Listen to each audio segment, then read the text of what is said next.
Hello everyone, Reverend619 here, and I'm going to do something slightly different, which is I'm going to be doing a composition party update. So it's basically going to be, I'm going to be explaining what I'm doing, where I'm at, and the party compositions that I'm using for the end of Act 1. So this is where my current gearing will be. I'm going to talk about some little changes that I've made to some of the progression of some of my classes with the 1.3 update, and sort of discuss who and where I swap in and out. So without further ado, we're going to start looking at some little changes and some things that we do here with the class, but I'll go over the gearing for each companion first. So I've got the zero sum lens on my rogue trader, which is basically you can get resolve percentage chance to do zero damage. This does more later, and it's mostly going to be boosted by Heinrichs, because obviously the Emperor will increase your resolve and increase what it can do there. I don't have an officer companion yet, so it's not going to do much, so you don't really need it, but there's not really any other items I really want to be using my rogue trader at the moment. I did have the Amulet of Indomitable Spirit because I've done the Grim Dark challenge, but I've picked up the Spinner's Ritual Vestments, which good armor, which you need to be able to deflect some of your own pyromancy stuff when you set up all straight flame. They have changed it to Mark of the Ruler, so the little rings, they cost 0 AP, and sometimes it uses your action, sometimes it doesn't. I don't know the way it's meant to work, but meh. Blood Drink I've put on there, it's just that whilst you're jumping around with your Blade Dancers, you recover a little bit of health. It's fairly useful earlier on. It will proc Blessed Scars later, but I don't really take it on my Blade Dance builds. Gloves of Endurance are on here because every time I get injuries, which you cause yourself in wounds, it increases the damage of allies, which includes themselves normally. I've put on the Rogue Trader Cloak, so when enemies are close, that increases our Fellowship, which increases our Resolve, which means if we get surrounded, we've got a higher chance that this is going to proc and do something. Skirmisher Boots, so when we do damage, sometimes we get MP back. It's also very useful when you're using Blood Oath, so you can move in, because Blood Oath can actually proc your own Skirmisher Boots, because you count as damaging yourself. Noble Swords had a stealth buff. I don't know if this is a bug and if they're going to fix it, but that first line, attacks with sword, costs plus 1 AP. No, it doesn't. It now only costs 1 AP to use and 2 AP for cleave.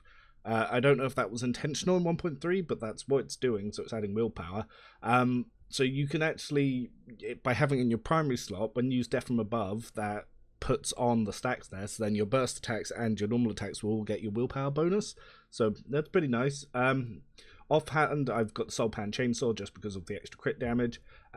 Secondary, I've got the Psychic Staff. I don't use it too much because my psi rating is fairly low, but it's still useful to have those AoE attacks if you need it at distance.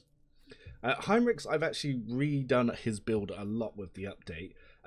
For now, because they've changed so you get more heavy armors, so you can get Deflection 2 armor with 40% fairly early. The only reason I'm using the 45% and the Deck Officer's Helm is, again, for Body of Flames, we want to increase his resistance to his own damage, so when we first put it on. I've just picked up the Avenger Gauntlet, so his attacks opportunity have bonus damage because things moving away from him, especially when we get into the oral fight, is going to happen. He still got his Bioman stuff. I've given him the Great Sword because obviously we can't use Chainswords yet, and he's currently using the Phantom Cloak. We don't want to use the one that can clear his burning. Cabela, she shares a lot of stuff with my Rogue Trader. She is using the Face of the Sovereign. I could actually move that over to my Rogue Trader, but it's fine there. I've picked up her unique Martyr's Bone Charm. I picked up her Crimson of Oblivion. I'm not doing Dogmatic this run, so she's using Book of War prayers. My main character's actually Heretic 2 and Icon Class 1 at the moment.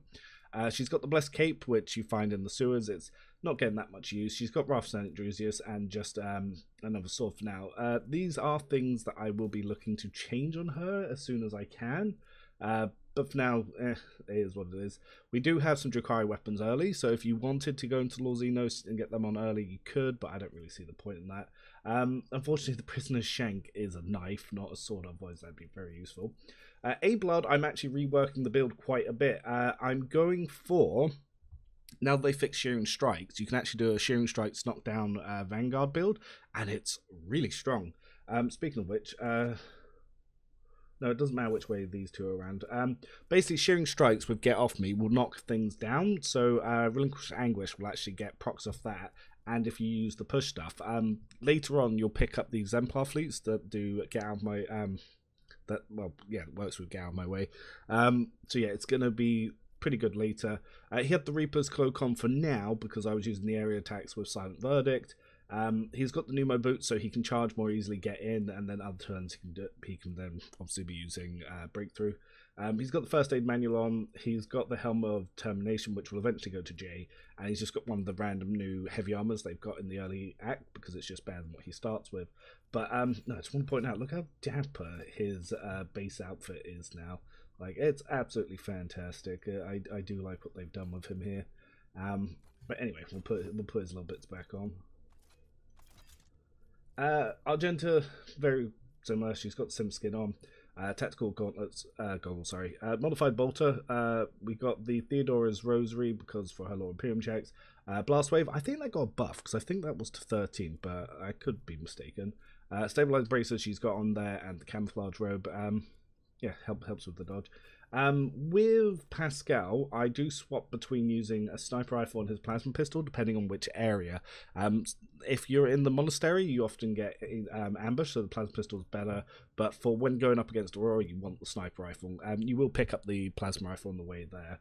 At the moment, I've got his basic holy vestments on. I don't think I really have any armor better yet. This will give more armor if you're not in cover. So potentially I can swap him over to the flak chest piece now. It's worthwhile. The tech bonus that you get from this is very limited. I imagine this would be stronger if they ever return the reject the flesh stuff, but for now, yeah, pinpoint visor. I take the hypnotizing pendant because it slows stuff. He's got the Xenopelt cloak on, and he's also got the stalker gloves on. So just some little things there. Cassia, she's not really changed much. She's using the Warp Seer goggles because I'm actually using her for Lord Warp this time. She's got the improved body glove on. Medal of Alacrity, which you could also use with the Daemon tool if you want to set things on fire, but I've not really got any Executioners in Pie. The Fry Spider's brace has got buffed. Commander's Cloak's still pretty useful. I use the Infusing Staff and the Castigating Staff now. Castigating Staff's actually really good because it lowers stats. I'm going to debuff the hell out of Aura. I'm also using Grenadier on just about everyone, so speaking of which, I need to make sure everyone's got their grenades on for the upcoming fights. Last of all, Idra. Yeah, she doesn't really need the Denial of Nightmares, but I've got that on there anyway, just because there was a couple of fights there. There's nothing really to swap it out for. You could put on Ministerial Oath if you wanted to. She's got the Analyst helmet on because she's using the long last. I've got the Psychic Body Glove because it benefits her the most at the moment because she has the highest PR. And I've also got the Metronome because I don't really move her along the Sniper Gloves, the Emergency Injector, and the Warmonger Boots. Yeah, she doesn't really need those either. We could move those easily to Pascal, especially when we do the area attacks here. But yeah, so that's where we are for that. Now, when it comes to how I've actually changed some of the archetypes, they're not updated in the sheet yet, because I'm going to be running through to do it. For my Blade Dancer, I now get Balancing on the Edge earlier, Wounded Beast earlier, and Facing the End earlier, because they seem to have increased all the damage of all the enemies for unfair, so it's useful to have those, but still normally go into the overall feature so you see the talents. But other than that, I've still obviously got Dance Partners in there, still got Blood Rush in there, still got Body of Flames and Death Warden. We haven't taken the second Psycho upgrade yet, so as you see she's only got PR1. I'm actually moving that into her next set of levels just because I find it's less useful because she's not going to be relying on Orchestrate Flame as much early game. Still Death World. I actually put more into willpower and I didn't upgrade the strength this time, so I am changing some things. My plan is actually to do a Blade Dancer Arc Militant because I want to try out the new Four Swords.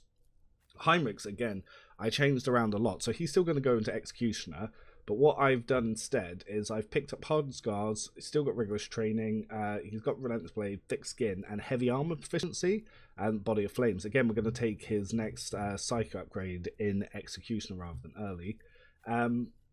Yeah, Cabela is still pretty much the same. We've got Blood Rush in there, Acrobatic Archery, Dance Partners, Facing the End, Dueling Mastery, Dual Weapon Combat, so she can get that second attack because she was often having AP left over, Bloody Mess and Death Warden, and she starts within the Footstep Step, which you can't change. A-Blood I'm changing a lot because I am planning to do a Knockdown Vanguard build, like I said. So he's got Rigorous Training, Thick Skin, Shearing Strikes, Dueling Mastery, Get Off Me, Breakthrough, and Blade Flurry. So yeah, some little things changing there. Argenta, still as she was, hasn't changed, still good. They haven't fixed Flensing Faith, so it still applies to just about everything. So, yes, Emperor protects as well. Flensing Faith, Shield of Faith, Fired Up, Alacrity. You'll be able to take the stuff that you couldn't take previously earlier, because they fixed the Exemplar stuff. Pascal, I've actually changed a bit. I am taking Precise Attack now and the upgrade earlier, because I just seem to always miss with his Plasma Cannons, so that's to help with that, and to get Insightful Precision to up the Perception in Combat a little bit earlier. Like I said, Cassia, not changed exactly as she was in my previous build, but I'm doing Law Warp for this run.